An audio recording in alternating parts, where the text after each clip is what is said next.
In the quiet corners of our world, a delicate ecosystem thrives, often unseen. Bats, vital pollinators, and insect controllers, face myriad threats, sometimes leaving their youngest orphaned and vulnerable. When these tiny nocturnal mammals lose their mothers, they enter a critical period, utterly dependent and fragile. This is where a specialized branch of wildlife rehabilitation steps in, facing unique challenges that demand profound understanding and unwavering dedication. Saving these orphaned bat pups is not just about nurture, it's a meticulous endeavor to preserve their wild instincts and ensure their return to the night sky. Hand-rearing orphaned bat pups presents an immediate and profound challenge: nutrition. Unlike many mammals, bat milk is highly species-specific, a complex formula rich in fats and proteins tailored for rapid growth. Rehabilitators must meticulously research and recreate this delicate balance, often starting with a base of specialized puppy or kitten formula, then supplementing it with precise amounts of vitamins, minerals, and other nutrients. This custom blend is critical, as a misstep can lead to developmental issues, making survival in the wild impossible. It's a scientific art, crucial for their delicate start. The feeding schedule for orphaned bat pups is relentless, mirroring the constant demands a mother bat faces. Newborns require feeds every 2 to 4 hours, around the clock, for several weeks. This intensive care extends beyond nutrition to maintaining their tiny bodies. Pups cannot regulate their own temperature, necessitating incubators or heated bat boxes to prevent hypothermia.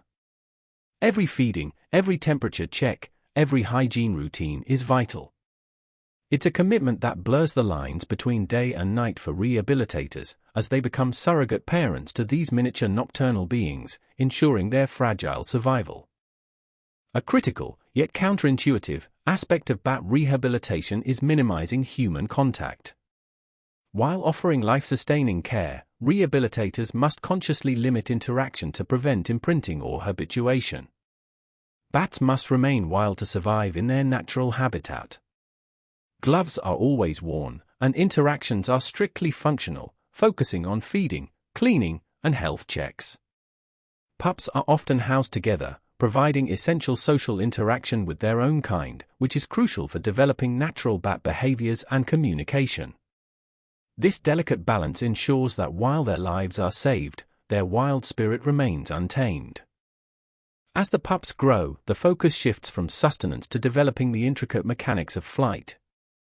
This is where the specialized challenges of rehabilitating a flying mammal truly begin. Unlike birds, bats have unique wing structures, elongated finger bones covered by a thin membrane. Initial stages involve gentle wing conditioning exercises, encouraging pups to stretch and flap their developing wings.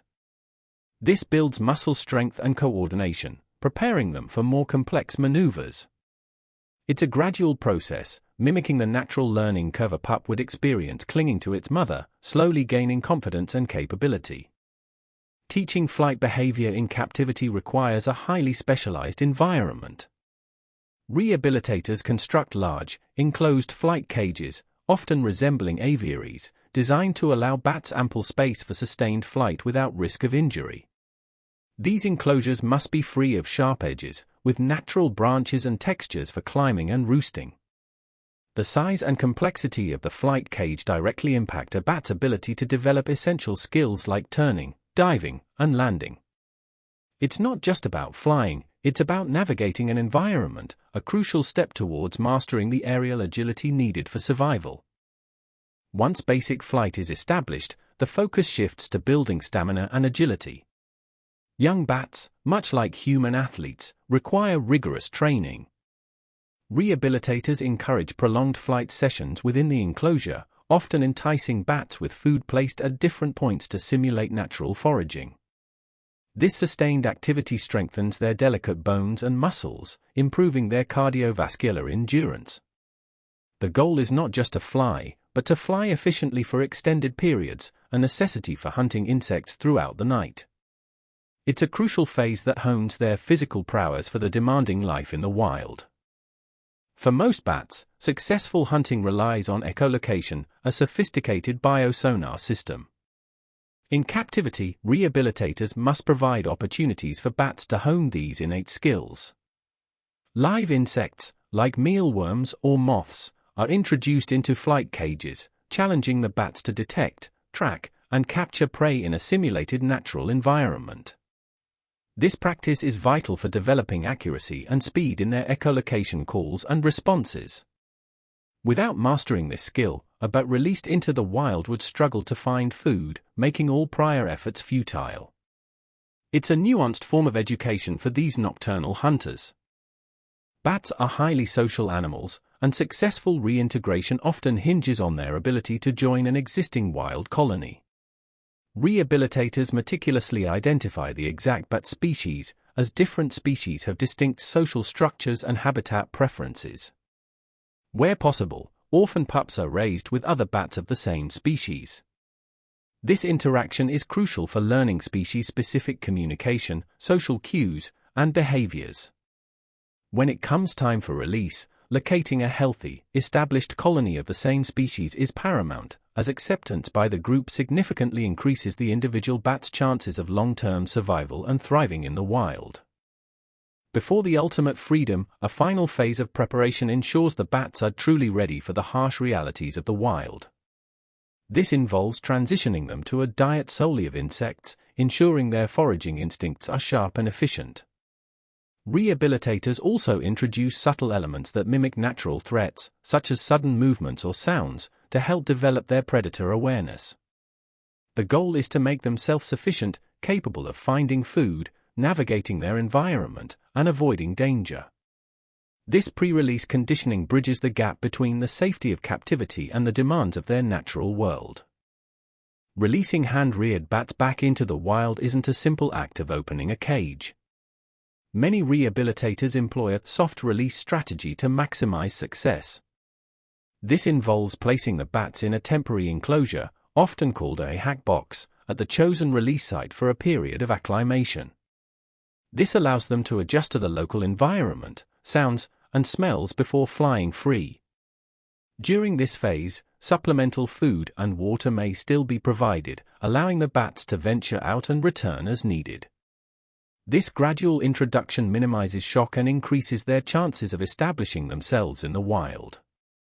Identifying a suitable release site and, critically, an accepting wild colony is one of the most complex challenges. Rehabilitators conduct extensive research, consulting with bat biologists and local conservation groups to find established colonies of the same species. The chosen location must offer abundant food sources, safe roosting sites, and minimal human disturbance. The ultimate goal is for the rehabilitated bat to be accepted by the wild colony, learning vital foraging grounds and social behaviors from their experienced peers. This careful placement dramatically improves long-term survival rates and ensures a true return to the wild. After weeks or even months of intensive care and training, the moment of release is bittersweet for rehabilitators.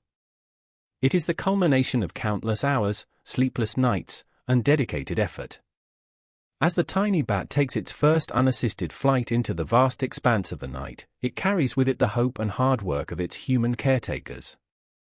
While there are no guarantees in the wild, each successful release represents a victory, a small but significant contribution to bat conservation.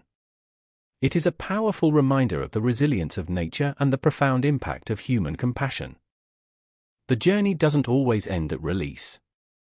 For some projects, post-release monitoring is crucial to understand the efficacy of rehabilitation efforts.